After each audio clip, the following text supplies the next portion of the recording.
health news. No one wanted what was served up 4 years ago. COVID hit with a vengeance. It took thousands of lives and changed so many ways we go about our lives ever since. News 13's Rex Hodge has the story of how one Asheville restaurant owner has endured. It was not a lucky day 4 years ago this St. Patrick's Day. COVID hit in earnest with restrictions and lockdowns. It forced a downtown Asheville restaurant to close and its owner to come up with a new plan. For Asheville restaurants in 2020, it was like COVID erased their menus, many turning to curbside pickup and deliveries.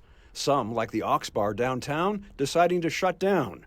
The owner at the time saying it was the right call for health reasons. I'm really worried about whether or not our businesses, not just mine, but all of the small businesses in Asheville will be able to reopen after such a hard hit. Stephen Goff started freezing, curing, and pickling food for an eventual reopening, but not knowing what would happen. You know, we thought it was going to be like a couple weeks max, maybe a month. You know, we did not expect years-long changes and honestly permanent changes to the restaurant industry now. As it turned out, Goff closed the restaurant for good. As an employer, everyone's livelihood rests upon you. So when you have to close down and like tell everybody they don't have a job, it's, you know, it's brutal. Like, I shed a tear. That was probably the worst day of my restaurant career.